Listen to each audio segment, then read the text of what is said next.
Aku meninggal duluan karena ucapanmu bisa jadi kenyataan. Ini kamu gak nangis sama sekali. Ibu udah seneng di sana. Hari ini ke makam ibu aja boleh nggak? Nikah lagi dia, makin muda dia. Rese! Aku sendiri, Bu. Aku sendiri. Meski oleh kematian, mereka yang terlahir sendirian. Kalau kalian bisa memilih, kalian memilih cinta dipisahkan oleh takdir atau oleh apa nih? Film yang kali ini bakalan kita review berjudul Lebih Dari Selamanya, yang menceritakan tentang kisah cinta Salim dan Rifa yang tak terpisahkan walaupun takdir yang memisahkan. Penasaran sama film yang satu ini? Kita langsung aja ke filmnya.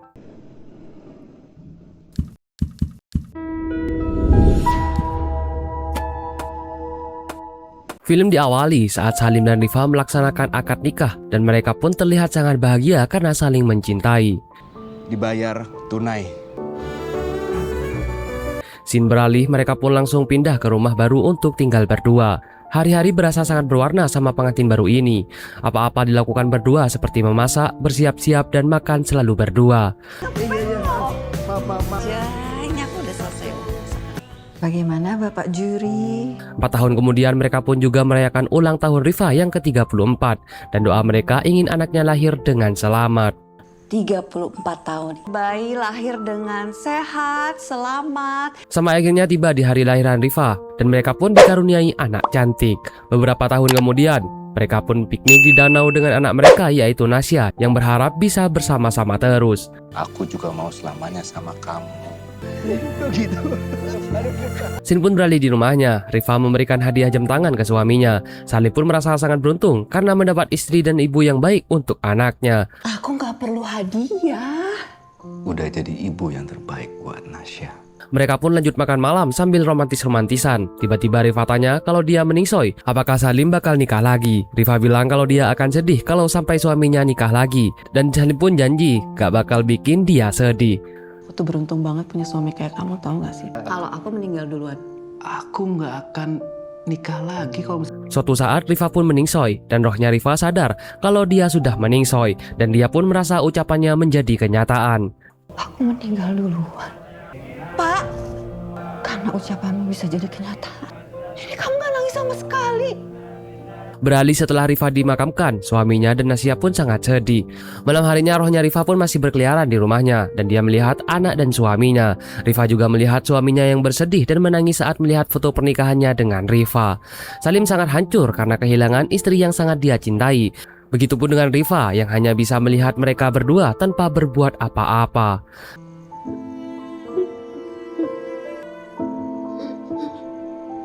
Esok harinya Salim pun mengantar Nasya ke sekolah, tapi Nasya masih sedih karena katanya dia kangen sama mamanya. Akhirnya Nasya pun mengajak papanya ke makam mamanya dulu dan besok dia baru mau masuk sekolah. Ibu udah seneng di sana. Hari ini ke makam ibu aja boleh nggak? Mereka berdua pun pergi ke makam Rifa, padahal rohnya Rifa ada di samping mereka. Hari-hari pun berganti dan seperti biasa Nasya selalu ikut papanya kerja dan menunggunya sampai malam. Saat Salim sedang meeting dengan bosnya, dia pun kelihatan sering murung dan melamun saat ditegur untuk fokus ke kerjaan. Tolong disimak Pak Salim ya, kita lagi bahas evaluasi nih Pak. Dan saat Salim sudah pulang, dia pun menggendong Nasya yang menunggunya sampai ketiduran itu. Dan itu terjadi setiap hari. Hari pun berganti. Keesokan harinya Nasya mengambil raport dengan papanya dan yakin kalau nilainya pasti bagus. Saat papanya Nasya masuk, Nasya pun iri melihat teman-temannya yang ambil raport dengan mama dan papanya. Bahkan ada yang nanya kemana mamanya Nasya, dan itu membuat Nasya sedih dan pergi. Kamu udah lakuin yang terbaik. Bu guru bilang ke Salim kalau Nasya punya pendirian yang bagus dan anak yang rajin. Dan setelah mengambil raport, Nasya pun tidak ada dan Salim pun mencari Nasya kemana-mana. Ternyata Nasya ada di sebuah biskop sekolah dan sedang menangis sendirian karena dia kangen ibunya. Lagi-lagi roh Rifa datang dan memeluk Nasya. Tak lama kemudian Salim pun masuk dan menenangkan Nasya yang menangis itu. Nilai kamu bagus banget. Ibu juga pasti bangga sama Nasya. Malam harinya Salim dan Nasya pun pulang, dan saat Salim tidur dia pun bermimpi masa-masa bersama istrinya dulu yang selalu membangunkannya sholat subuh dan Rifa yang menjadi alarm untuknya. Ya harus dibiasain. Ya kamu harus bangun sebelum sholat subuh ya. 14 tahun pun berlalu, rohnya Rifa tetap setia ada di samping Salim yang makin tua dan tetap menjadi alarm subuhnya. Udah subuh. Salim bergegas ambil wudhu dan sholat subuh, sedangkan Rifa hanya bisa melihatnya. Setelah sholat, Salim pun sadar kalau jam tangan pemberian istrinya itu telah rusak. Salim ke dapur dan bersiap untuk memasak, tapi ternyata dia sudah biasa makan tempe mentah sebagai sarapannya sambil melihat foto-foto nikahnya dulu, yang dimana itu masih terpajang. Dulu Salim dan Rifa sangat bahagia sebelum Rifa akhirnya meningsoy. Dan aku gak mau nyesel.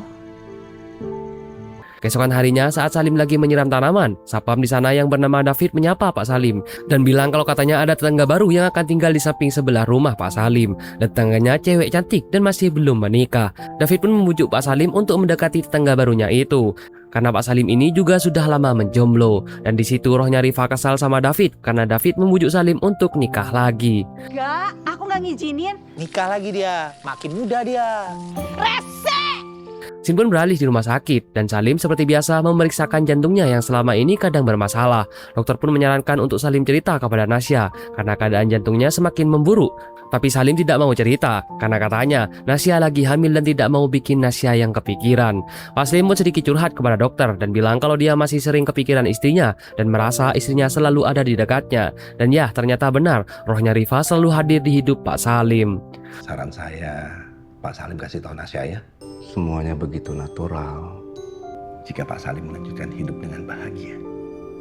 Setelah keluar dari ruangan dokter, Pak Salim pun bertemu dengan Nasya dan juga suaminya yang kontrol kehamilan. Nasya pun bilang kalau dia khawatir sama papanya karena setiap Nasya telepon dia tidak mengangkatnya. Dan di sini pun Pak Salim berkata berbohong kepada Nasya. Dia bilang kalau jantungnya baik-baik saja, tapi Nasya curiga takut papanya kenapa-napa. Bapak jaga kesehatan, Pak. Jantung bapak masih kuat. Nasya teringat saat masih kecil dia pun sering melihat papanya memandangi baju-baju almarhum ibunya itu. Sapian tuh gak baik-baik aja, Mas. Pak Salim juga akhirnya pulang sendirian dan di perjalanan rohnya Rifa selalu menemaninya dan kebetulan radio memutar lagu kesukaan mereka dan tanpa sadar kalau mereka masih seperti bersama dulu. Pak Salim merasa sangat bahagia padahal dirinya sedang sendirian dan tidak tahu kalau Rifa selalu ada di sampingnya. Aduh, jadi ingat masa muda ya Pak ya. Di waktu kita tertawa. Pak Salim pun mampir ke makam istrinya yang sedang dibersihkan sama warga di sana.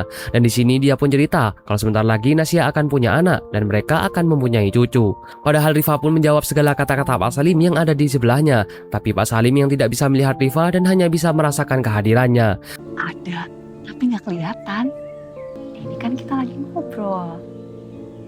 Rifa pun bilang kalau dia tidak mau suaminya nikah lagi supaya nanti bisa sama-sama ke surga. Supaya nanti kita bisa sama-sama ke surga. Malam harinya akhirnya Pak Salim tiba di rumahnya dan tidak sengaja di sebelah rumahnya ada mobil yang parkir dan ada cewek yang sedang membetulkan mobilnya. Ternyata cewek itu adalah Mila, yaitu tetangga baru Pak Salim yang dimana bannya bocor dan dia pun berusaha mengganti bannya itu. Pak Salim sangat bersikap cuek kepada semua perempuan termasuk kepada Mila. Pak Salim, saya Mila, baru pindah hari ini ke sini. Boleh pinjam dongkrak, Pak? Biar cepat selesai. Di pagi hari, Mila mengembalikan dongkrak yang tadi malam dia pinjam ke Pak Salim dan juga memberikan makanan untuk Pak Salim sebagai tanda terima kasih. Dan di sini Rifa juga hadir dan dia cemberut karena suaminya menerima makanan dari Mila. Pak Salim tidak mau makan masakan itu dan hanya menaruhnya di dalam kulkas. Ini makanan sehat kok, Pak. Maksudnya apa sih Pak diterima segala makanannya? Saat Pak Salim lagi kerja, dia pun dipanggil sama bosnya dan dia diperkenalkan dengan anak muda bernama Wildan yang katanya dia bisa menjadi admin yang lebih praktis dan cepat karena menggunakan aplikasi yang lebih modern. Dan di sini Pak Salim seperti dipecat menggunakan bahasa yang halus karena katanya Pak Salim yang tidak perlu pergi ke kantor setiap hari karena pekerjaannya sudah ada yang menghandle. Saya sudah tidak di... Oh, enggak. Saya mau pindahkan Pak Salim ke... Saya ini udah 20 tahun kerja di perusahaan ini, Pak. Pak Salim pun bersedih dan dia pun teringat dulu Pak Salim pernah menelpon Rifa dan dia membersihkan semua meja kerjanya karena dia dipecat. Sesampainya Pak Salim di rumah, dia pun langsung disambut bahagia sama Rifa dan Rifa memaksa Pak Salim untuk mandi air hangat karena dia habis hujan-hujanan sebelum ngobrol. Mandi dulu ya. Kamu bisa sakit, jangan kayak gini dong. Tapi saat ini Pak Salim pulang ke rumah tidak ada orang yang menyambutnya walaupun ada cangkir teh yang biasa dibuatkan oleh Rifa. Dulu Pak Salim juga pernah dipecat dan dia cerita kepada Rifa, tapi tak sedikit pun Rifa merasa marah atau keberatan. Dan justru dia bersyukur karena yang hilang dari hidupnya Pak Salim hanyalah pekerjaannya, bukan rasa cintanya kepada Rifa. Kamu pikir aku dipecat itu bukan masalah? Bukan rezeki yang udah disiapkan Allah buat kita. Aku sedih sekali. Lagi pula apa yang perlu aku takutin? Dan sekarang yang membuat Pak Salim sedih bukan karena dia kehilangan pekerjaannya, tapi dia tidak bisa cerita lagi dan curhat seperti dulu saat Rifa masih ada. Aku sudah merasa gak dibutuhkan lagi. Kamu masih bisa berbagi sama aku. Keesokan harinya Pak Salim pun sudah tidak bekerja. Dia jadi lebih sering bersih-bersih rumah. Pak Salim juga mengambil makanan yang kemarin diberikan oleh Mila dan mencoba makanan itu. Dan sepertinya makanannya enak dan membuat Pak Salim sampai senyum-senyum sendiri. Lagi-lagi rohnya Rifa pun cemburu karena Pak Salim kelihatannya suka sama makanan itu.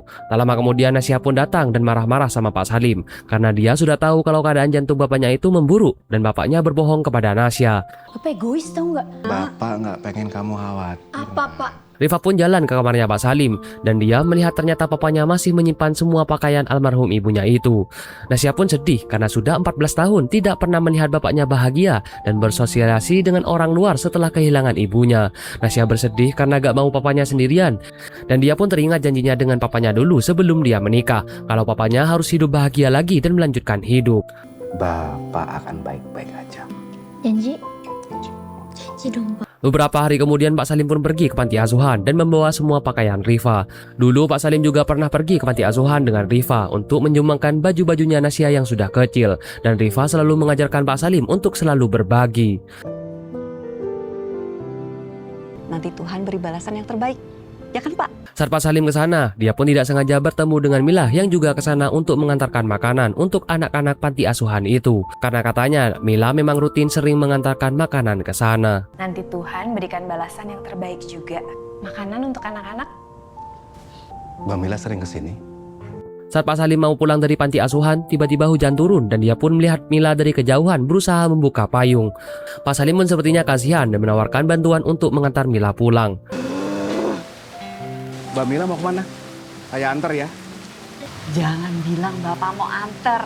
Dan di perjalanan Pak Salim dan Mila pun mengobrol-ngobrol. Tapi di sini Rifa juga tetap ada di antara mereka berdua karena Rifa tidak mau suaminya sampai suka sama Mila.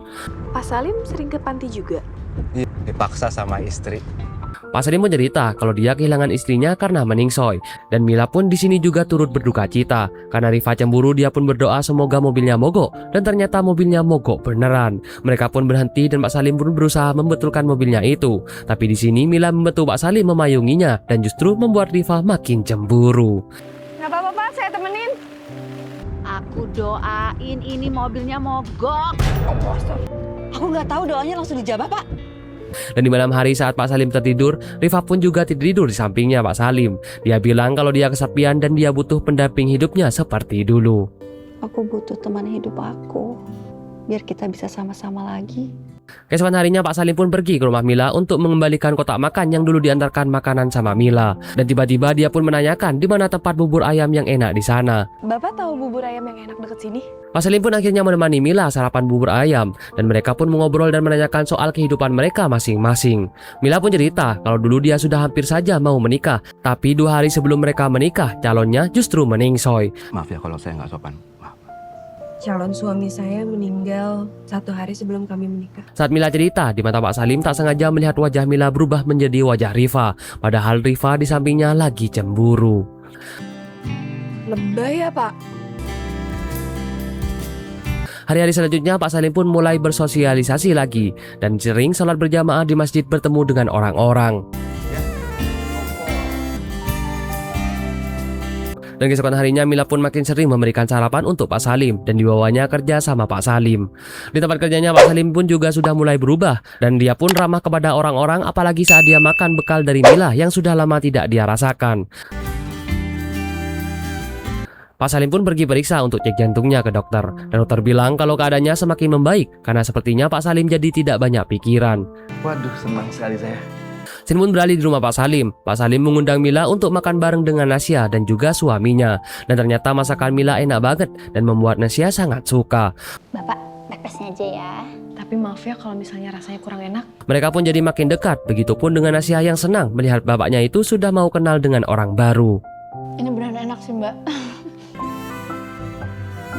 Di rumahnya Nasya pun menanyakan kapan ayahnya itu mau nikah lagi, karena katanya kalau Mila itu cocok banget buat bapaknya.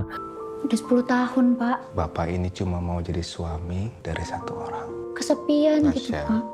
Dan di pinggir danau, Pak Salim pun mengobrol dengan Rifa, dan Rifa pun menanyakan apakah sudah ada pengganti dirinya di hati Pak Salim, dan membuat Pak Salim bersedih dan memeluk Rifa. Ternyata itu hanyalah mimpi buruk Pak Salim, dan saat terbangun jantungnya pun terasa sakit. Dan dia pun berusaha berjalan sendirian untuk mengambil obatnya, tapi dia pun justru jatuh pingsan. Dan di waktu yang bersamaan Nasya lagi melahirkan. Rifa yang gak bisa berbuat apa-apa, dia pun panik dan berusaha mencari pertolongan dan memberitahu orang-orang kalau suaminya sedang pingsan. Rifa pergi keluar membujuk Mila dan juga David untuk mengecek rumah Pak Salim. Untungnya Mila pun memang khawatir karena katanya biasanya Pak Salim sudah keluar rumah, dan ternyata benar, setelah dicek ternyata Pak Salim sudah jatuh pingsan. Pak Salim! Pak Salim, bawa ke rumah sakit aja ya bang. Di rumah sakit Pak Salim pun lagi sekarat, dan bahkan dia sampai dikagetkan detak jantungnya supaya bisa hidup kembali. Dan untungnya Pak Salim pun masih diberi kesempatan. Nasya pun akhirnya sudah melahirkan, tapi anaknya malah menangis terus dan Mila mencoba menggendongnya. Nasya dan yang lainnya pun kaget karena setelah digendong oleh Mila, anaknya jadi tidak menangis. Dan Pak Salim pun juga tersenyum melihat kebahagiaan keluarga kecilnya Nasya. Mbak Mila, terima kasih. Saat itu Rifa pun menangis karena dia merasa dirinya sudah digantikan oleh Mila. Iya, digendong Tante Mila ya. Benar rupanya. Rifa pun akhirnya pergi berjalan sendirian di kuburan sambil merasa bersedih karena kenapa dirinya pergi terlebih dahulu dan tidak punya waktu lama dengan orang yang paling dia cintai, yaitu suaminya. Tidak perlu merasakan kejamnya kesepian. Tak lama kemudian Pak Salim pun datang ke makamnya Rifa dan dia pun meminta maaf karena sudah lama tidak pergi ke makamnya karena katanya dia sekarat dan hampir meningsoy. Aku udah 2 minggu nggak nengokin kamu. Aku hampir mati, Bu. Pak Salim juga cerita kalau sekarang mereka sudah punya cucu, dan Pak Salim pun juga sedih karena harusnya yang menggendong anaknya itu adalah Rifa, bukanlah Mila. Dan di sini Rifa pun merasa sudah ada yang menggantikan hati Pak Salim dan membuat Rifa sangat bersedih. Padahal dia belum pernah punya bayi. Gak usah dilanjutin, Pak. Rifa pun akhirnya bilang kalau dia ikhlas kalaupun posisinya sudah digantikan sama Mila. Tapi suaminya bilang walaupun Mila lebih dari apapun daripada Rifa, tapi di hati Pak Salim akan tetap mau dengan Rifa. Pak Salim pun menangis dan memeluk makam Rifa, begitupun dengan Rifa yang juga memeluk Pak Salim. Aku sendiri, Bu. Aku sendiri. Beberapa waktu kemudian Nasya pun menangis karena dia kehilangan orang tua satu-satunya, yaitu Pak Salim. Dan di sana juga ada roh Rifa yang sedang menangis. Tapi ternyata rohnya Pak Salim juga hadir dan langsung memeluk Rifa karena akhirnya mereka pun bisa bertemu dan bersama kembali di kehidupan selanjutnya. Meski oleh kematian, mereka yang terlahir sendirian. Cinta Rifa dan Pak Salim pun tidak pernah putus walaupun takdir memisahkan sampai akhirnya mereka bisa bersama lagi. Di tengah era film-film perselingkuhan, tapi film kali ini bikin kita semua sadar kalau cinta sejati itu memang ada. Kalau begitu sampai di sini dulu review film kali ini. Sampai bertemu lagi di film-film selanjutnya.